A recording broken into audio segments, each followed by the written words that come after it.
میرے پیارو، آپ کو معلوم ہے ابھی مجھے وہ ہمارے بیٹے شاداب نے بتایا کہ یہ دریائے نیل جو ہے نا مصر میں، دریائے نیل کتنا بڑا ہے؟ دریا نیل کا نام سنا نا؟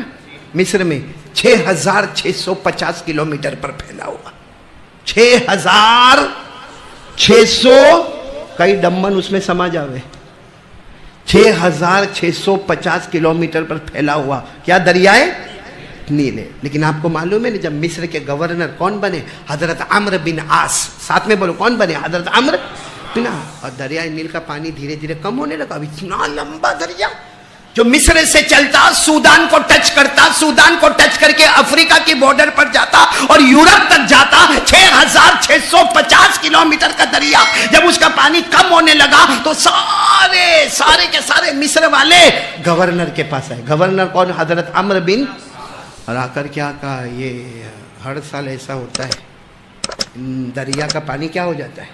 کم ہو جاتا ہے، پھر ہمارے کھیتوں میں بھی پانی نہیں، باغوں میں بھی پانی نہیں، کھانے کے لالے پڑ جاتے، مرنا پڑتا۔ تو حضرت عمرو بن عاص نے کہا پھر دریا بڑھتے کیسے ہو؟ کہا وہ ایک ہمارا طریقہ ہے، کوئی بھی ایک جوان لڑکی کو لانا پڑتا ہے، اس کو زیوروں میں آراستہ کرنا پڑتا ہے، یعنی اس کو زیور پہنانے پڑتے، پھر اس لڑکی کو اٹھا کر اس کو بھیج دے دیتے، یعنی دریائے نیل کو پھینک دیتے، وہ لڑکی مر جاتی۔ لیکن جیسے لڑکی مرتی ہے پھر دریائے نیل جوش مارتا ہے، پانی آتا پانی آتا پانی آتا، پھر ہمارا سال اچھا جاتا ہے، پھر 12-13 مہینے کے بعد پھر وہی معاملہ، پانی کم ہو جاتا ہے، پھر کوئی قوم کی ایک لڑکی کو تیار کرو اور اس کو زیورات میں آراستہ کرو، پھر اس کا بھیٹ چڑھاؤ، ہر سال سالوں سال سے چلا آتا۔ حضرت عمرو بن عاص نے فرمایا جو سالوں سال چلتا تھا وہ چلتا اب نہیں رہے گا۔ ہدان اللہ الاسلام، اللہ نے ہم کو اسلام دے دیا ہے، اب یہ قانون لیکن ہوا ایسا ہی، نیل میں پانی نہیں آ رہا، ارے بولو دریا نیل میں پانی، سب روزانہ گورنر کے پاس، پھر بولو گورنر کا نام کیا ہے؟ حضرت عمرو بن عاص، روزانہ گورنر کے پاس، اور گورنر روزانہ کہے قد ہدان اللہ بالاسلام والایمان، اللہ نے ہم کو اسلام اور ایمان دیا۔ اب کسی لڑکی کی جان کو لینا، یعنی کنواری لڑکی کو لینا، اس کو زیورات پہنانا اور اس کو بھیٹ چڑھانا، یہ کون سا طریقہ ہے؟ مخلوق کی مدد نہیں ہوتی۔ لیکن پانی کم ہونے لگا، اب تو لوگوں نے یہ فیصلہ کیا کہ گورنر تو ماننے والے ہے نہیں، اس سے اچھا ہم یہ علاقہ چھوڑ کے، سب نے علاقہ چھوڑنے کی کوشش کی۔ تو حضرت عمرو بن عاص نے دیکھا کہ اب تو معاملہ بہت گمبھیر ہو گیا ہے، میں اسلام کی بات کر رہا ہوں لیکن یہاں تو نیل میں پانی آتا نہیں ہے۔ انہوں نے خط لکھا، ڈائریکٹ خط لکھا مدینہ پاک میں، بولو امیر المومنین حضرت عمر رضی اللہ تعالیٰ عنہ، سبحان اللہ بولو، خط لکھا حضرت عمر رضی اللہ تعالیٰ عنہ کو۔ جیسے یہ پیغام ملا کہ ہر سال دریائے نیل میں ایک کنواری لڑکی کو لایا جاتا ہے اور اس کو کپڑے پہنائے جاتے، اس کو زیورات پہنائے جاتے اور دریائے نیل کو بھیٹ چڑھایا جاتا ہے، اس کے بعد میں دریا نیل کا پانی جوش مارتا ہے، ورنہ ہر سال پانی گھٹ جاتا ہے۔ حضرت عمر رضی اللہ تعالیٰ عنہ نے ایک چمڑے کے ٹکڑے پر خط لکھا، کس کو؟ دریا کو، حضرت عمر کو نہیں، دریا کو خط بھیجا۔ عمرو بن عاص سے کہا کہ یہ خط دریا میں ڈال دینا، انشاءاللہ پانی جوش مارے گا۔ جیسے خط حضرت عمرو بن عاص کے پاس آیا، حضرت عمرو بن عاص نے مصر والوں کو کہا جاؤ قد جاءنا النصر، ہمارے پاس مدد آ گئی ہے، ہمارے پاس پانی آ گیا ہے۔ سب دریائے نیل کے پاس آئے تو دریائے نیل کا پانی تو خشک ہوتا جا رہا تھا، کہا کون سی مدد آئی؟ حضرت عمرو بن عاص نے وہ جو جیب میں چمڑے کا ٹکڑا تھا، جو خط تھا، وہ خط لے کر دریائے نیل میں ڈالا۔ ارے میرے پیارو، اللہ کی قسم، خط پہنچنے میں تھوڑی دیر ہوئی، اس سے پہلے پورا دریا 6650 کلومیٹر پانی کا طوفان مارنا شروع کر دیا۔ سارا مجمع حیران کہ حضرت عمر نے خط میں کیا لکھا، کون سی تعویذ تھی بھئی، کون سی تعویذ تھی کہ اتنا دریا جو ابھی تک خشک تھا، کیا تھا مضمون، کیا تھا اس میں؟ معلوم ہے مضمون اس میں کیا تھا؟ جب اس خط کے بارے میں پوچھا گیا، حضرت عمر رضی اللہ تعالیٰ عنہ نے فرمایا میں نے لکھا تھا من امیر المومنین عمر بن الخطاب الى نیل مصر ان كنت تجری من قبلك فلا تجری وان كان اللہ یجریک اسأل اللہ الواحد الکبیر المتعال ان یجریک۔ بس اتنا مضمون لکھا تھا۔ یہ خط امیر المومنین حضرت عمر کی طرف سے آ رہا ہے، مدینے سے آ رہا ہے، دریائے نیل کی طرف آ رہا۔ حضرت عمر نے لکھا تھا ان کنت تجری من قبلک فلا تجری، اے دریائے نیل اگر تو تیری طاقت سے چلتا ہے آج سے چلنا بند کر دے, تو خوش ہو جا, ہم برباد ہو جائیں گے. وَإِن كَانَ اللَّهُ يُجْرِيكَ, اور اگر اللہ تجھے چلاتا ہے تو میں ایک اللہ سے مانگوں گا جو کبیر بھی ہے, جو متعال بھی ہے. یہ خط پہنچنے میں دیر ہوگی مگر تیرے پانی ابلنے میں کمی نہیں آئے گی. اب پورا پانی جوش مارنے لگا. میرے دوستو, اتنے بڑے دریا کو کنٹرول کیا کس نے؟ حضرت. اور ہم کورونا کو گناہ کتنے کرتے ہم لوگ؟ بھائی کرتے نا, گناہ کرتے کہ نہیں کرتے؟ قدم قدم پہ گناہ. اے پورا مجمع اللہ کو حاضر ناظر رکھ کر بتاؤ, یہ حضرت ابراہیم علیہ السلام کی قربانی کا واقعہ. میں ایک بات آپ کو پوچھوں, حضرت ابراہیم چاہتے تھے اپنے بیٹے کو ذبح کرنا؟ بھائی اب آدھا گھنٹہ بچا, اتنا تو بولو بھائی, چاہتے تھے؟ نہیں, پورا مجمع بولو چاہتے تھے. لیکن کیسے امتحان کے وہ آئے, کیونکہ پہلی رات خواب دیکھے, اللہ کا حکم, اپنے بیٹے اسماعیل کی عمر کتنی عمر, ذبح کرو. صبح اٹھے, کسی کو کچھ بولے نہیں. دوسری رات کو پھر خواب میں اللہ بتاوے اپنے بیٹے اسماعیل کو. تو دوسرا پورا دن حضرت ابراہیم روئے, اللہ میرے بیٹے کا کیا قصور ہے, میرا بیٹا 7 سال کا ہے, کوئی گناہ بھی نہیں کیا ہے, معصوم ہے میرا بیٹا اور میرا اکلوتا بیٹا, اللہ کیا قصور کیا ہے, اللہ کوئی قصور ہو تو بتا دے. تیسری رات کو اللہ فرماتے قصور ہو یا نہ ہو میرا حکم ہے کہ بیٹے کو ذبح کرو. آپ کو معلوم ہے وہ تیسری صبح, قسم اللہ کی ہم بھی باپ ہے, کوئی نہیں کرتا ایسا کام. حضرت ابراہیم صبح اٹھے, کیا معلوم, ایک چھری لی اور دروازے کے پیچھے چھپائی. ایک پوائنٹ سننا, کہاں چھپائی؟ دروازے کے پیچھے چھری چھپا دی. اور اپنی بیوی حاجرہ کو کیا کہا معلوم, وہ اسماعیل کو اٹھاؤ نا. حضرت اسماعیل کی عمر کتنی؟ دیکھو ہم لوگ کیونکہ بھی اولاد ہیں, تھوڑا سوچنا. کہا اسماعیل کو ذرا اٹھاؤ نا, اس کو نہلاؤ اور اچھے کپڑے پہناؤ. تو حاجرہ بھی پوچھتی ہے, اپنے شوہر سے پوچھتی ہے کہ کیا ہوا صبح. کہا صبح میرا جی چاہتا ان کو کہیں گھومنے لے کر جاؤں. تو ماں نے اسماعیل کو, جیسے بچے کو اٹھاتے نا, کھلونا ملے گا بیٹا اٹھ جا. جیسے آج کل کے بولیں گے موبائل ملے گا. ہاں, آج کل کے بچوں کو موبائل کے بغیر چین ہی نہیں آتا. چھوٹے بچے, ہاں یوں لے گا, بولنے کے ٹھکانے نہیں, اور پھر کچھ بولے گا اور اس میں آ جائے گا. اور ماں باپ بولیں گے دیکھا میرا بیٹا کتنا ہوشیار ہے. میں نے کہا جیسا موبائل جیسا پرانا ہوتا ہے تو نیا آتا ہے نا, تو پرانے کو بیچ دیا جاتا ہے, کل ماں باپ کو بھی بیچ دے گا. یہ صحیح کہہ رہا ہوں, غلط کہہ رہا ہوں؟ وہ حضرت اسماعیل علیہ السلام کو حضرت حاجرہ ماں نے اٹھایا, بیٹے اٹھ جا ابا گھمانے لے جائیں گے. وہ جلدی نہلانا دھلانا, اچھے کپڑے پہنانا. اور آپ کو معلوم ہے جو حدیث پاک میں لکھا, شاید آپ نے نہیں سنا ہوگا, حضرت ابراہیم اور حضرت اسماعیل یعنی ابا اور بیٹے یہ اکثر باہر گھومنے نکلتے تھے. اور ان کا طریقہ کیا ہوتا معلوم, کبھی حضرت ابراہیم دوڑتے اور اسماعیل کو کہتے چلو, بچے کو کہتے چلو میرے کو پکڑو, تو بیٹے جا کے پکڑ لیتے تھے. اور کبھی کہتے تھے چلو بیٹا اب تو دوڑ, اب بیٹا دوڑے تو ابا جاتے تھے اور جا کے پکڑ لیتے تھے. مطلب باہر ایک اچھا ماحول رہتا تھا. آج جیسے باہر نکلے تو 7 سال کے اسماعیل نے کیا کہا, ابا دوڑو نا, میں آپ کو پکڑوں گا. ابا نے کوئی جواب نہیں دیا, تو حضرت اسماعیل خود دوڑے اور دور جا کر کہتے ابا میرے کو پکڑو. بولو ایسے وقت میں کوئی ابا اپنے بیٹے کو پکڑنے جائے گا؟ حضرت ابراہیم نہیں گئے. سننا, حضرت ابراہیم نہیں گئے. معلوم ہے وہ بیٹے آئے تو دیکھا کہ ابا تو رو رہے. حضرت اسماعیل فرماتے ہیں کہ میری 7 سال کی عمر پہلی مرتبہ میں نے میرے ابا کو روتے ہوئے دیکھا. کہا ابا کیا ہوا, معاملہ کیا ہے؟ تو ابا نے کہا بیٹا مینا آ رہا ہے, مینا آ رہا ہے, وہاں تجھے لٹاؤں گا اور تجھے ذبح کر دوں گا. آپ کو معلوم ہے 7 سال کے اسماعیل بیٹے ہیں نا, دور بھاگے اور بھاگتے کہا ابا آپ میرے کو قتل کرو گے, آپ میرے کو ذبح کرو گے. حضرت اسماعیل کی زبان سے نکلا ابا آپ میرے بغیر کھانا نہیں کھاتے, آپ میرے بغیر پانی نہیں پیتے, آپ رات کو مجھے سلاتے پلاتے پہناتے, کیا آپ میری گردن پر آپ چھری چلائیں گے؟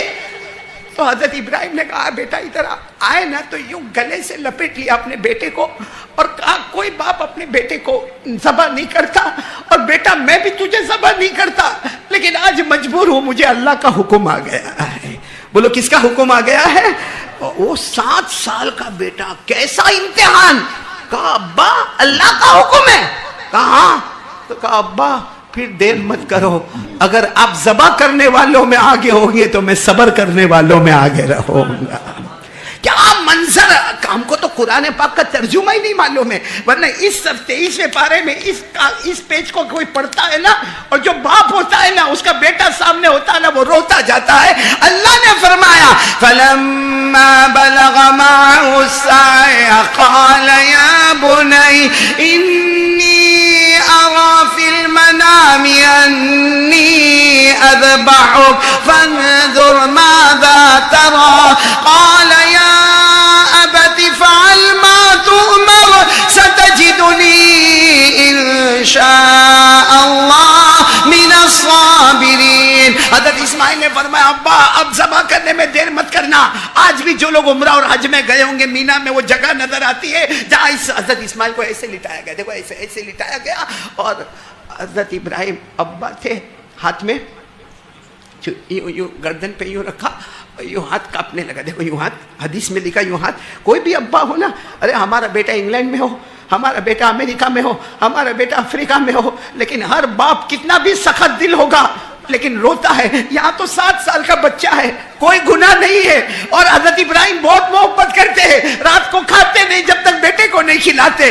اب یوں چھری رکھی اور یوں کہتے ہیں حضرت ابراہیم، یوں کہتے ہیں اللہ کوئی قانون بدلے گا، اللہ فیصلہ بدلے گا، اللہ کی طرف سے حکم آتا اذبح، کیا کرو؟ ذبح کرو۔ ابھی بس ذبح کرنے کی تیاری سننا حضرت اسماعیل کھڑے ہو گئے۔ تو حضرت ابراہیم نے کہا کیا ہوا بیٹا کھڑے کیوں ہو گئے؟ تم تو تیار تھے نا؟ کہا ابا ابھی بھی تیار ہوں، مگر آپ ذبح کرو گے پورا کپڑا خون والا ہو جائے گا، تو میرے کو کفن کس میں دو گے؟ کفن کے لیے صاف کپڑا ہونا چاہیے کہ نہیں بھائی؟ کفن کرو گے دفن کرو گے تو صاف کپڑا ہونا، تو کپڑا لائے ہو؟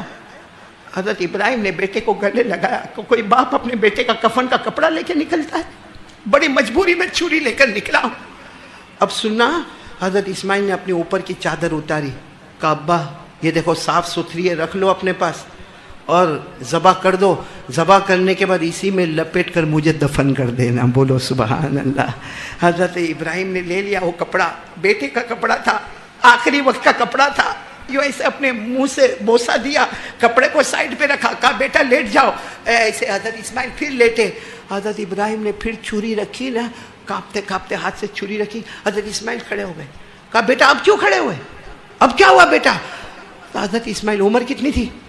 کہا ابا ایسے نہیں، آپ کا ہاتھ کانپ رہا ہے، آپ کے دل میں میری بہت محبت ہے، آپ کا ہاتھ کانپ رہا ہے، آپ ایسے کرو گے نا خون نکلے گا، آپ کا ہاتھ رک جائے گا، اس میں مجھے بھی تکلیف ہوگی آپ کو بھی تکلیف ہوگی، الٹا لٹا دو، الٹا لٹا دو، گردن سے چھری چلاؤ، تاکہ جب چھری چلے گی آپ کے سامنے اسماعیل کا چہرہ نہیں ہوگا، اللہ تبارک و تعالیٰ کی رضامندی سامنے ہوگی۔ اسماعیل کا چہرہ نہیں ہوگا، اللہ کی محبت سامنے ہوگی۔ یہ کہہ کر اسماعیل کیسے لیٹ گئے، لیکن ابھی الٹے لیٹ رہے تھے نا۔ کہا ابا ایک شکایت ہے آپ سے، ابا 7 سال کا بیٹا بول رہا ہے۔ حضرت ابراہیم نے پھر گلے لگائے، بیٹا کیا کرو؟ اللہ کا کہا وہ اللہ کا حکم ہے، برابر ہے، آپ نے مجھے صبح کیوں نہیں بتایا؟ کم سے کم میری ماں کو تو کہہ کے نکلتا، میری ماں آخری مرتبہ تو میری پیشانی کو چوم لیتی، میں میری ماں کی پیشانی کو چوم لیتا، کم سے کم میری ماں کو تو معلوم ہوتا کہ میرا بیٹا واپس نہیں آنے والا ہے۔ آپ اگر میری امی کو بتا دیتے، میری امی بھی اللہ کے حکم پر راضی ہوتی، میں بھی اللہ کے حکم پر راضی، آپ بھی اللہ کے حکم پر راضی، پھر ماں سے یہ بات کیوں چھپائی ابا؟ حضرت ابراہیم نے کوئی جواب نہیں دیا اور الٹا لٹا دیا۔ اب جیسے چھری چلانے لگے نا، چھری رکھی، پھر کہا اللہ کوئی معاملہ اللہ کی طرف سے آیا، حکم آیا، کپڑا ہے نا تمہارے پاس؟ کپڑا تھا نا، کن کا کپڑا؟ کہا آنکھ پہ باندھ لو۔ اللہ نے کہا آنکھ پہ باندھو تاکہ جب ذبح کرو تو تمہیں کچھ بھی نظر نہیں آئے، ذبح کرو کچھ بھی نظر نہیں آئے، حکم تو وہی ہے، ذبح کرنا ہے مگر آنکھ پہ پٹی باندھو۔ حضرت ابراہیم علیہ السلام نے وہ پٹی لی اور اپنے آنکھوں پر باندھی، جس کو قرآن پاک نے بتایا کہ اسماعیل کو لٹایا، آنکھوں پر پٹی باندھی۔ فلما اسلما وتله للجبین ونادیناه یا ابراہیم۔ بس حضرت اسماعیل علیہ السلام کو الٹا لٹایا، آنکھوں پہ پٹی باندھی اور بسم اللہ بولو بسم اللہ اللہ اکبر، اور وہ زبان سے نکلا انی وجہت وجہی للذی فطر السماوات والارض حنیفا المشرکین. روتے روتے حضرت ابراہیم نے کہا بسم اللہ اللہ اکبر. اللہ بیٹا بہت پیارا اللہ، لیکن اللہ تیری محبت آ گئی، اللہ تیری محبت آ گئی. بسم اللہ اللہ اکبر. یہاں بیٹے کو ذبح کرنے جا رہے، وہاں حضرت جبرائیل آئے، حضرت اسماعیل کو ہٹایا، جنت کا جانور رکھا. ابراہیم سمجھ رہے کہ میرے بیٹے کے گلے پہ چھری چل رہی ہے، اور چھری کس پر چل رہی ہے؟ جنت کے. چھری چل گئی. بولو چھری. حضرت ابراہیم بہت روئے، چیخ مار مار کے روئے. تھوڑی دیر کے بعد اللہ نے کہا پٹی ہٹاؤ، جو پٹا باندھا ہے نا آنکھوں پہ ہٹاؤ. حضرت ابراہیم نے کہا اللہ کیا ہٹاؤ؟ میرا بیٹا ہوگا، اس کی گردن کٹی ہوگی، دفن کرنا ہوگا. اللہ نے فرمایا الق الاصابہ، پٹی ہٹا دو. جیسے اب سننا، جیسے پٹی ہٹائیں تو سامنے جانور ہے، اس کا ذبح ہوا ہے، تو فوراً زبان سے نکلا اے نا ابنی اسماعیل، تو میرا بیٹا اسماعیل کہاں ہے؟ تو درخت کے نیچے دیکھا حضرت اسماعیل یوں کھڑے اور مسکرا رہے. بولو سبحان اللہ. حضرت ابراہیم، کوئی اور باپ ہوتا نا دوڑتا اور جا کے بیٹے کو گلے لگتا. حضرت ابراہیم تھوڑی دیر اسماعیل کو دیکھے، تھوڑی دیر جانور کو دیکھے، اور پھر زور سے اللہ اکبر کہہ کے سجدے میں گئے. کہا اللہ میری قربانی نہیں پسند آئی، اللہ میری قربانی نہیں پسند آئی. اللہ سب تو کیا میں نے، تو نے کہا چھری تیز کر، میں نے چھری تیز کیا، میں نے اسماعیل کو لٹا دیا، میں نے آنکھوں پہ پٹا باندھا. اللہ میں نے ذبح بھی کر دیا. اللہ میں نے کون سی چیز کی کمی رکھی؟ اللہ میں نے سب تو کر دیا، پھر بھی اللہ تو نے جنت کا جانور بھیجا، تجھے قربانی پسند نہیں آئی؟ اللہ کی طرف سے آواز آئی ارے اتنی قربانی پسند آئی، اتنی پسند آئی. اے ابراہیم آج تک دنیا والے تجھے سلام کرتے تھے، اب پیدا کرنے والا اللہ روز صبح شام تجھے سلام کیا کرے گا. اللہ نے فرمایا قد صدقت الرؤیا انا كذلك نجزي المحسنين ان هذا لهو البلاء المبين وفديناه بذبح عظيم وتركنا عليه في الآخرين سلام على ابراہیم. اللہ نے پہلا انعام دیا، آج سے پیدا کرنے والا اللہ تمہیں سلام کرے گا. اور اللہ نے کہا میری قسم مجھے کسی کی ضرورت نہیں، لیکن آج کی قربانی وَاتَّخَذَ اللَّهُ إِبْرَاهِيمَ خَلِيلًا. اے ابراہیم میں نے تمہیں اپنا دوست بنا لیا. بولو سبحان اللہ. اور پھر اللہ نے فرمایا تمہاری ادا اتنی پسند آئی کہ میرے آخری نبی آئیں گے، آخری نبی کے اور امتی کو کہوں گا کہ تمہیں قربانی کرنی ہوگی. اور یہ بھی وعدہ ہے کہ جب جب وہ قربانی کریں گے ان کے جانور کا خون کا قطرہ زمین پر گرے اس سے پہلے میں ان کی مغفرت کر دوں گا. تو حضرت ابراہیم چاہتے تھے، اور آج ہم نے اسی قربانی کا مذاق اڑایا. قسم کھا کے بولو مذاق کرتے کہ نہیں کرتے؟ ہم قربانی کس کے واسطے کرتے؟ ارے بولو ٹائم ختم ہو رہا ہے. کس کے واسطے کرتے؟ پھر بولو کس کے واسطے کرتے؟ پھر بولو کس کے واسطے کرتے؟ دمن والے بھی اللہ کے واسطے کرتے. نہیں صحیح بولو، اللہ کے واسطے قربانی کرتے. تو پھر بکرا خرید کے موبائل میں فوٹو کیوں لیتے ہو؟ کیوں لیتے ہو فوٹو؟ یوں فوٹو لے گا اور کتنی جگہ پہ بھیجے گا؟ 40,000 میں جوڑا خریدا. کیوں؟ جب اللہ واسطے تھا تو بولنے کی کیا ضرورت پڑی؟ بھائی نماز فرض ہے، آپ نے مغرب پڑھی؟ ہاں بولو پڑھی. کسی دوست کو کہا میں مغرب پڑھا، کیوں؟ کس کے واسطے پڑھا؟ تو قربانی میں کیوں بولنا پڑتا ہے؟ فوٹو کیوں بھیجنے پڑتے ہیں؟ اور قربانی کا مذاق ہوتا ہے. جہاں بکروں کی منڈی لگتی ہے نا، یہ اللہ نے ایسے حالات لائے کہ بکروں کی منڈی لگنا بھی اللہ نے بند کر دیا، کیونکہ وہاں حضرت ابراہیم کا مذاق ہوتا ہے. جب تم بکرے کی منڈی میں جاؤ تو یہ واقعہ یاد آتا ہے کہ حضرت ابراہیم نے آنکھوں پہ پٹی باندھی تھی. یہ واقعہ یاد آتا ہے کہ اسماعیل نے پوچھا تھا میری ماں کو کیوں خبر نہیں کی، میری ماں مجھے کم سے کم آخری سلام تو کرتی، میری ماں میری پیشانی. یہ سب یاد آتا. وہاں تو بکری منڈی میں جائے گا تو کیسا جائے گا معلوم ہے مولانا یوسف صاحب؟ کیسا جائے گا معلوم ہے؟ یوں بکرے کے پاس جائے گا اور یوں بکرے کے اوپر ہاتھ رکھے گا یوں یوں. ہاں اور پھر کیا کہے گا؟ کتنے کا؟ وہ سامنے والا بولے گا 22,000. نا برابر نہیں. کیوں؟ تیرا دھندا زمین بیچنے کا ہے، الیکٹرک کا ہے، پلمبرنگ کا ہے. تو کب سے کسائی بنا؟ تیرا باپ کب سے کسائی بن گیا؟ اور کچھ لوگ تو اور تھوڑے ہوشیار نہیں نا، ذرا بتانے کے لیے کہ میں کچھ ہوں، یوں بکرے کا یوں جبڑا کھولے گا یوں. نا برابر نہیں تھے. تو دیکھ نا، تو کبھی برش کیا کہ نہیں کیا؟ سیدھا مسواک کیا کہ نہیں کیا؟ صحیح میں خود کا پیٹرول پمپ ہے, زمین کا کاروبار ہے, الیکٹرک کا کاروبار ہے, پلمبرنگ کا کاروبار, سیمنٹ کی دکانیں, کپڑے کی دکان, بڑا آج کسائی بن گیا تو, اور مذاق کرتا نا وہ کہہ رہے اتنا کلو گوشت نکلے گا, یوں ہاتھ رکھے, نہ اتنا نہیں نکلے گا. کیوں, تیرے کو کیسے پتا چلا؟ جھوٹ بولتا ہے. وہاں حضرت ابراہیم اور حضرت اسماعیل پر جو گزری, تو یہاں بکرے کی منڈی میں جھوٹ بولتا ہے. وہ جھوٹ بولتا ہے جس کو اللہ نے کہا, جہاں شرک کرنے کو اللہ نے منع کیا, وہیں اللہ نے کہا میرا بندہ جھوٹ بولنا بھی بہت بڑا گناہ ہے. کیا ہم نے مذاق کیا ہے شریعت کا؟ یہ دیکھو شریعت کا مذاق کیسا ہوتا ہے. ہمارے نبی کے چہرے پہ داڑھی تھی؟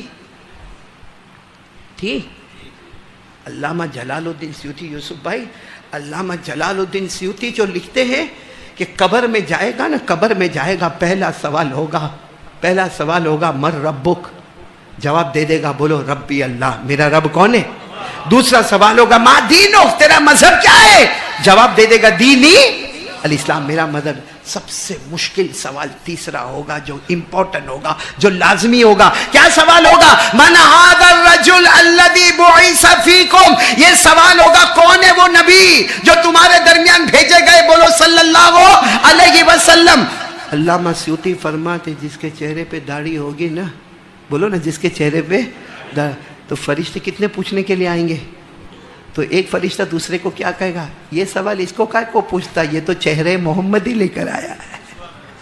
ارے بولو سبحان اللہ, اس کو کائے کو سوال پوچھتا, یہ تو چہرہ نبی کا لے کر آیا.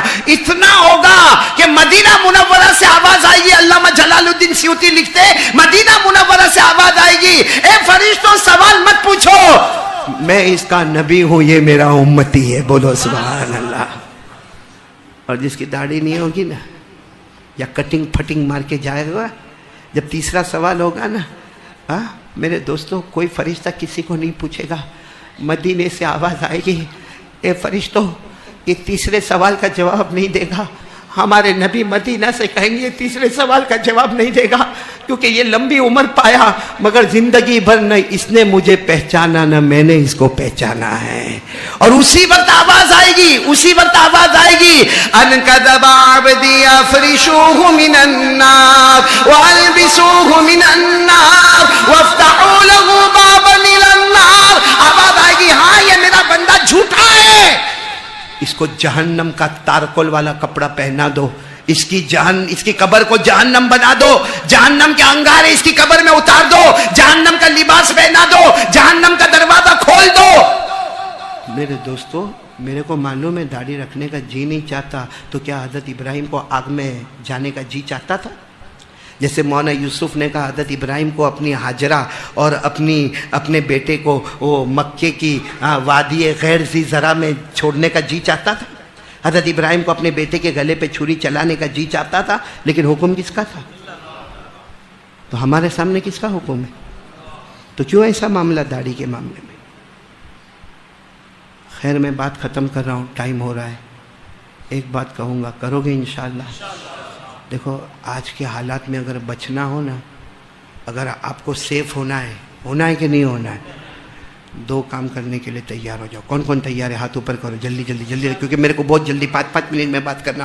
بولو کریں گے انشاءاللہ, سیف ہوں گے نا انشاءاللہ. سب سے پہلا کام جتنا ہو سکے استغفر اللہ, بولو, آواز بولتے جاؤ. یعنی ترجمہ نہیں معلوم ہو تو اللہ میرے کو معاف کر دے, اللہ میرے کو معاف کر دے, اللہ, اور دل سے اللہ میرے کو معاف کر دے, اللہ میرے کو معاف, میں بہت گنہگار, اللہ معاف کر دے. بولتا جا, شاید ایک وقت ایسا ہوگا تیرا بولنا ہوگا اور آسمان کا دروازہ کھلا ہوگا, اور وہ ایک بار معاف کرے گا پھر پکڑ نہیں کرے گا. بولو کریں گے انشاءاللہ. ایک بہت بڑے امام گزرے, امام احمد ابن حنبل. بولو کون؟ جلدی جلدی سنو, کیا نام ہے؟ امام احمد ابن, بہت بڑے امام ہے, بہت, آپ نے نام سنا ہوگا, بڑے بڑے 4 اماموں میں ان کا نام آتا, امام احمد ابن حنبل کا. ارے بہت بڑے امام, حافظ, قاری, عالم, مفتی, مفسر, مجود. انہوں نے جو حدیث کی کتاب لکھی مسند احمد, بولو مسند, اس میں تقریباً 4000 حدیثیں ہیں, اور کتاب کے شروع میں لکھتے اللہ کی قسم کوئی حدیث اس وقت تک نہیں لکھا جب تک میں نے اس پر عمل نہیں کیا. کون؟ امام احمد ابن. سننا بہت سننے جیسی بات ہے. وہ کہیں سفر میں گئے ہوں گے, اب رات کا وقت ہو گیا, ایک چھوٹی سی مسجد دیکھی تو مسجد میں جا کے سو گئے. بولو مسجد میں جا کے اب وہ جو مسجد کے مؤذن صاحب تھے نا، انہوں نے دیکھا کہ کوئی مسافر سویا ہے، اور ہمارے یہاں رول ریگولیشن کسی کو سلانے کا تو اٹھایا، اٹھو اے مسافر اٹھو. اب یہ مؤذن کو نہیں معلوم اتنے بڑے امام سوئے، کہا اٹھو اٹھو. کہا کیا ہوا؟ کہا ہمارے مسجد میں قانون نہیں ہے سونے کا، چلو باہر جاؤ. وہ امام احمد ابن حنبل اپنا بستر لے کے باہر آنگن میں، جیسے مسجد کا آنگن ہے نا، آنگن میں چلے گئے، وہاں جا کے بستر بچھا دیا. مؤذن صاحب سمجھے کہ وہ چلے. مؤذن صاحب کی آدھی رات کو آنکھ کھولی، دیکھا لو یہ تو یہیں سویا ہے، مسجد میں نہ بولے تو آنگن میں جا کے سویا. بس وہ مؤذن کو غصہ آیا، ایک تو رات کی نیند خراب ہوئی تھی، غصہ آیا. انہوں نے امام احمد ابن حنبل کی دونوں ٹانگیں پکڑی، دونوں پاؤں پکڑے اور یوں کھینچا اور راستے پہ جا کے پٹکا اور کہا منع کیا تھا مسجد میں اور مسجد کے آنگن میں نہیں سونے کا، پھر بھی آنگن میں سوئے ہو. اب سچ بتاؤ، کسی کی ٹانگیں پکڑ کے باہر کھینچ کے راستے پہ پٹک دیا، اس کو اب نیند آئے گی؟ امام احمد ابن حنبل ایسے ہی راستے میں بیٹھ گئے، اپنا سامان لے کے راستے میں. سامنے ایک آدمی تھا جس کا بڑا مکان تھا، روٹی پکا رہا تھا. کیا کر رہا تھا؟ جس کو اس زمانے میں خباز بولتے، نان بھائی، جس کو بڑا آرڈر ملا ہوتا ہے تو روٹی پکانے کا. انہوں نے دیکھا کہ کوئی شریف آدمی ہے، ان کو راستے میں مؤذن صاحب نے پکڑ کے کھینچ کے پھینک دیا ہے. تو انہوں نے کہا بھائی ادھر آ جا، ادھر آ جا، یہ میری چارپائی پہ سو جا، میں رات بھر روٹی پکانے والا ہوں، تو چارپائی پہ سو جا.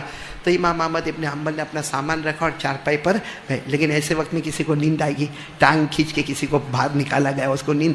امام احمد ابن حنبل ایسے لیٹے رہے اور دیکھا کہ وہ تندور پہ روٹی پکا رہا ہے، اور روٹی پکاتے پکاتے استغفر اللہ، بولو استغفر اللہ استغفر اللہ، روٹی بھی پک رہی ہے، استغفر اللہ. امام احمد ابن حنبل نے بہت دیر تک سنا، پھر کھڑے ہو گئے. کہا بھائی یہ تو استغفر اللہ کیوں کہتا؟ اللہ معاف کر دے، اللہ معاف کر دے، اللہ، اس کا فائدہ کیا ہے؟ تو اس نے کہا آپ کو نہیں معلوم ہوگا. اس کو تھوڑی معلوم، یہ اتنے بڑے امام ہیں. کہا آپ کو نہیں معلوم ہوگا، استغفر اللہ کا فائدہ یہ کیا، یہ پڑھو پھر جو دعا مانگو اللہ دعا قبول کر لیتا ہے. کہا یہ میرا گھر استغفر اللہ کی برکت، میری بیوی استغفر اللہ کی برکت، میرے بچوں کی شادیاں ہو گئی استغفر اللہ کی برکت، میرے پاس پراپرٹی ہے استغفر اللہ پڑھو پھر جو دعا مانگو قبول ہو جاتی ہے. تو امام احمد ابن حنبل نے کہا بات تو تیری برابر ہے بھائی، استغفر اللہ پڑھو دعا قبول ہوتی، لیکن کبھی ایسا ہوا کہ تیری کوئی دعا قبول نہیں ہوئی ہوگی؟ ہاں ایک نہیں ہوتی، بہت استغفر اللہ پڑھتا مگر قبولت نہیں ہوتی. کہا کیا؟ کہا روٹی بنانے والے پکانے والے نے کہا آج کے زمانے کے بہت بڑے امام ہیں جن کا نام احمد ابن حنبل ہے، ان کی ملاقات کرنا ہے مگر ملاقات ہی نہیں ہوتی ہے، ان کی ملاقات کرنا ہے مگر ملاقات ہی. امام احمد ابن حنبل نے اس کے ہاتھ دونوں پکڑے، کہا کیسا استغفار پڑھا کہ لوگوں کو ہاتھوں سے پکڑ کے لایا جاتا، مجھے ٹانگوں سے کھینچ کے تیرے پاس لایا گیا. میں یہ احمد ابن حنبل ہوں، لیکن تیرا استغفار کیسا زوروں پر تھا، ہاتھوں سے نہیں پاؤں کھینچ کھینچ کے تیرے دامن میں مجھے لایا گیا. میں احمد ابن حنبل ہوں. اور نان بھائی نے کہا میرا اللہ بہت پیارا ہے. اور پھر امام احمد ابن حنبل نے کہا تیری بات بالکل پیاری ہے، جو استغفر اللہ پڑھتا ہے سننا، اللہ آسمان سے پانی بھی برساتا ہے. سبحان اللہ. اللہ پیسہ بھی بہت دیتا ہے. کیا نہیں اچھا لگا آپ کو میں بولا تو؟ قرآن میں لکھا ہے اللہ پیسہ بھی بہت دیتا ہے، اللہ بچہ بھی دیتا ہے. جس کو بچہ نہیں ہوتا ہو تعویذ مت لے، استغفر اللہ پڑھ، بیوی پریگننٹ ہو جائے گی. قرآن میں لکھا ہے اللہ کھیتوں میں اناج بھی دیتا ہے، اللہ باغوں میں پھل اور فروٹ بھی دیتا. میں نہیں کہتا، یہ سب بات قرآن میں لکھی ہے. پارہ نمبر 29، بولو پارہ نمبر، یا میرے ساتھ میں پڑھو، استغفروا ربکم، استغفر اللہ پڑھو، انہ کان غفارا، معاف کرنے والا کون؟ اب اللہ کیا کیا دیتا ہے استغفار پہ، کیا دیتا؟ یرسل السماء علیکم مدرارا وَيُمْدِدْكُمْ بِأَمْوَالٍ وَبَنِينَ وَيَجْعَلْ لَكُمْ جَنَّاتٍ وَيَجْعَلْ لَكُمْ أَنْهَارًا مَا لَكُمْ لَا تَرْجُونَ لِلَّهِ وَقَارًا وَقَدْ خَلَقَكُمْ أَطْوَارًا. اللہ فرماتا میرا بندہ استغفر اللہ پڑھ دے، میں معاف کرنے والا، آسمانوں سے پانی برسانے والا، تجھے مال اور دولت دینے والا، بچہ نہ ہو تو بچہ دینے والا، تجھے کھیتوں میں اناج دینے والا، تجھے باغوں میں پھل اور فروٹ دینے والا. اللہ فرماتے میرا بندہ کیا ہو گیا، معافی مانگ تو لے، تیرے آنکھ میں سے آنسو نکلیں گے، گال تک بھی نہ پہنچیں گے، اس سے پہلے میں جہنم کا دھواں بھی حرام کر دوں گا. تو ایک تو کام استغفر اللہ بولو کریں گے انشاءاللہ، اور دوسرا کام نماز کی پابندی. بھائی اتنے حالات آ گئے پھر بھی نماز یوسف بھائی آپ تو ماشاءاللہ یہ علاقے میں آئے ہو، لیکن میں قسم کھا کے کہوں تو غلط نہیں ہوگا، یہاں 20% وہ بیٹھے جو فجر کی نماز نہیں پڑھتے۔ ابھی بکرے کا ٹائم آئے گا، چلو چلو قربانی، کیوں؟ قربانی تو واجب ہے بھائی، قربانی واجب، بعد اماموں کے یہاں سنت، امام ابو حنیفہ کے یہاں قربانی، اور فجر کی نماز فرض چھوڑے گا اور واجب پہ عمل کرے گا، اللہ قبول کر لے گا۔ ارے بولو نا، اللہ قبول کرے گا۔ فرض چھوڑے گا، قربانی واجب ذبح کرے گا، اللہ قبول کرے گا۔ آسان الفاظ میں کہوں، پیجامہ پہننا، پینٹ پہننا فرض، کرتا پہننا واجب، پینٹ پہننا وہ اتار دے وے، شرٹ پہن کے آوے، قبول کرے گا؟ دلہے کی کرسی پر بیٹھے گا، بیان کی کرسی پر بیٹھے گا، کیوں؟ کیونکہ فرض چھوڑ دیا، واجب لے کر آیا۔ جب ہم قبول نہیں کرتے تو اوپر والا کیسے قبول کرے گا؟ کون کون تیار ہے؟ پکا وعدہ نماز پڑھیں گے انشاءاللہ، پکا وعدہ نماز پڑھیں گے، بولو پڑھیں گے انشاءاللہ۔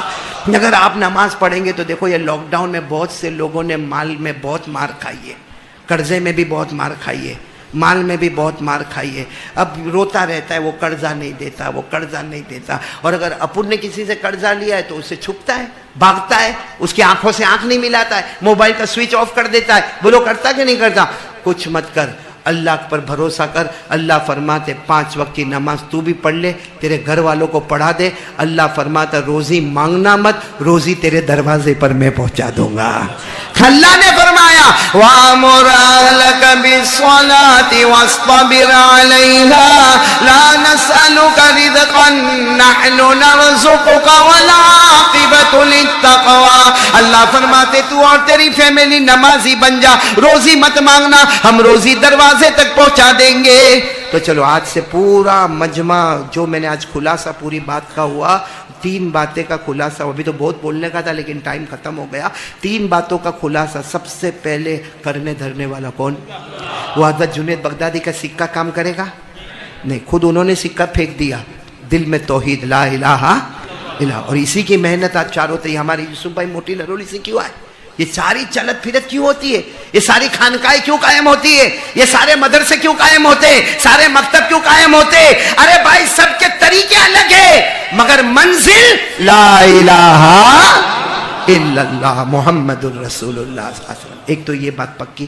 دوسری بات یہ پکی کرو کہ بہت جگہ ہمارا جی نہیں چاہے گا، مگر اللہ کا رسول کا حکم ہو تو مان جانے گا۔ جیسے حضرت ابراہیم علیہ السلام مانے کہ نہیں مانے؟ اور جب مانے تو کیا ملا؟ دنیا والے سلام کرے نہ کرے، میرا اللہ خود مجھے سلام کرے گا انشاءاللہ۔ اور تیسری بات، زیادہ سے زیادہ کیا پڑھنے کا؟ 3۔ اور چوتھی آخری بات، کس کی پابندی کرنے کا؟ اور میں بہت اچھا معلوم، ایک صحابی آئے اور اللہ کے رسول صلی اللہ علیہ وسلم کو پوچھا، میں ایسی اللہ کی تعریف کروں کوئی نہیں کرے، میں ایسا درود پڑھوں کوئی نہیں پڑھے، میں ایسا مانگوں جیسا کوئی نہیں مانگے۔ ہمارے نبی نے ایک دعا بتائی اور کہا یہ اس میں ایسی اللہ کی تعریف ہے جو کوئی نہیں کرے گا، ایسا درود ہے کہ اس سے پیارا کوئی نہیں پڑھے گا، ایسی توبہ ہے اس سے پیاری توبہ کوئی نہیں کرے گا۔ وہ کارڈ میں لے کر آیا ہوں، ہمارے امتیاز بھائی کو دیا ہے، وہ لے کر جانا، اور جتنا ہو سکے وہ کارڈ کی دعا بھی پڑھتے رہنا، اور استغفار بھی کرتے رہنا، نماز کی پابندی بھی کرتے رہنا۔ اور کرنے دھرنے والا کون میرے پیارو؟ اللہ پہلے میرے کو اور ہم سب کو عمل کی توفیق عطا فرمائے۔ اجازت ہو تو دعا کروا لیں امتیاز بھائی، متولیوں سے پوچھو اجازت، کیونکہ 9 بج گئے، یا تو پھر سیدھے اذان دینے چلا جاؤ، جیسا آپ لوگ بولے ویسا۔ بھائی ایک پرچی میرے پاس ہے، ذرا جلدی جلدی میں بولوں گا، بہت سارے مرحومین مرحومات، دعا کرو اللہ سب کی کروٹ کروٹ مغفرت فرمائے۔ انتخاب قریشی، فاروق بھائی، الطاف بھائی کی والدہ زرینہ، اور تنویر کی اہلیہ حاجیانی فریدہ، اور سلیم بھائی دوسرے ان کی والدہ حاجرہ، اور نذیر بھائی پٹھان، اسی طریقے سے حاجیانی جمیلہ پٹھان، اسے نذیر بھائی باپو، یہ سب جتنے مرحومین مرحومات کے نام یاد تھے لکھ لیا۔ اللہ جمی مرحومین مرحومات کی کروٹ کروٹ مغفرت فرمائے۔ بھائی جلدی فیصلہ کر لو، بھائی دعا کروانا ہے کہ اذان دینا ہے؟ چلو بھائی سب لائٹ بند کر دو، تھوڑی دیر کے لیے لائٹ بند کر دو، اور سب لوگ بالکل اللہ کی طرف متوجہ ہو جاؤ۔ الحمدللہ رب العالمین والعاقبۃ للمتقین والصلاۃ والسلام علی سید المرسلین وعلی آلہ واصحابہ اجمعین۔ ربنا آتنا فی الدنیا حسنہ وفی الآخرۃ حسنہ وقنا عذاب النار ربنا ظلمنا انفسنا وإن لم تغفر لنا وترحمنا لنكونن من الخاسرین ربنا افرغ علینا صبرا وثبت اقدامنا وانصرنا علی القوم الکافرین. اللہ ہم کو معاف کر دینا. اللہ بہت گنہگار ہیں. اللہ بولنا بہت آسان ہوتا ہے, کہنا بہت آسان ہوتا ہے, سننا بہت آسان ہوتا ہے, عمل کرنا بہت مشکل ہوتا ہے. اللہ ہم نے تجھے ناراض کر دیا, تو ہم سے روٹ گیا. اللہ تو ہم سے روٹ گیا. اے روٹے ہوئے رب ہم سے راضی ہو جا. تو اتنا روٹ گیا, کوئی حج کو بھی نہیں جائے گا, کوئی حج کو نہیں جائے. 2 سال سے کوئی حج کو نہیں جاتے, کوئی عمرہ کو نہیں جاتے. ہمارا نصیب کیسا ہو گیا اللہ, کوئی کعبے کو نہیں دیکھ سکتا, کوئی ملتزم سے چمٹ نہیں سکتا, کوئی مدینہ میں روضہ مبارکہ پہ نہیں جا سکتا. اے اللہ راستہ کھول دے. اللہ تو راضی ہو جا, سب کھل جائے گا. اللہ تو راضی ہو جا. اللہ بہت سے لوگ اللہ چلے گئے, اللہ چلے گئے. اللہ سب مرحومین مرحومات کی کروٹ مغفرت فرما دے. اللہ ہر جانے والا یہ بول کر گیا تو بھی آنے والا ہے. اللہ ہم بھی جانے والے. اللہ وہ موت کا وقت بڑا عجیب ہوتا ہے. اللہ وہ سکرات کا وقت بڑا عجیب ہوتا ہے. اللہ اے اللہ سکرات کے وقت میں ہماری حفاظت کر لینا. اللہ موت کے وقت کلمہ نصیب کر دینا. اللہ ہم تجھ سے ایک بھیک مانگتے ہیں. اللہ جب ہم مر جائیں گے, ہمارا جنازہ رکھا ہوگا, ہمارا گرم پانی تیار ہوتا ہوگا, غسل کا پانی تیار ہوتا ہوگا, لوگ ہمیں نہلائیں گے, اس سے پہلے تو رحمت کا پانی اتار دینا. اے اللہ لوگ ہمیں کفن کا کپڑا پہنا ہے, اس سے پہلے تقوی کا لباس پہنا دینا. اے اللہ سب سے خطرناک گھڑی اللہ وہ ہوتی ہے جب اللہ ہم کو قبر کے اندر رکھا جائے گا. اللہ منو مٹی کے نیچے دبایا جائے گا. اللہ بھائی بھی مٹی مارے گا, میرا بیٹا بھی مٹی مارے گا. اللہ سب دوست آپ مٹی ماریں گے. مٹی مار کے قبر کو سیدھا کر کے سب چلے جائیں گے. باہر کھانے کا انتظام ہوگا, قبر میں سوال جواب شروع ہو جائیں گے. اے اللہ قبر کے عذاب سے بچا لے. اللہ قبر کے سوالات کو آسان کر دے. اللہ بہت موتیں ہو گئی, اللہ ہمیں بھی جانا ہے. اللہ اسی قبر کی اندھیری کوٹھری میں جانا ہے. اللہ اسی کیڑے مکوڑوں کے گھر میں جانا ہے. اللہ وحشت کے گھر میں جانا ہے. اے اللہ میں نہیں کہتا, قسم تیری میں کچھ نہیں کہتا اللہ, لیکن پیارے نبی صلی اللہ علیہ وسلم نے فرمایا بے نمازی گنہگار جب قبر میں جاتا ہے, اے اللہ اس کے سر کو پھوڑ دیا جاتا ہے. کہ اللہ جہنم سے چٹان لائی جاتی ہے. اللہ 3000 سال گرم کیا لوہا لایا جاتا ہے. اللہ جبڑوں کو پھاڑا جاتا ہے. اللہ آنکھوں کو نکال دیا جاتا ہے. اللہ ہڈیوں کو توڑا جاتا ہے. اللہ پسلی کو پسلی سے ملایا جاتا ہے. اللہ لگائی جاتی ہے. اللہ قبر میں سانپ اور بچھو لائے جاتے ہیں. اے اللہ بچا لے. اللہ قبر کے عذاب سے بچا. بھائی لوگ ایسا ہی ویڈیو دیکھنے کے لیے چینل کو سبسکرائب کر لیجئے.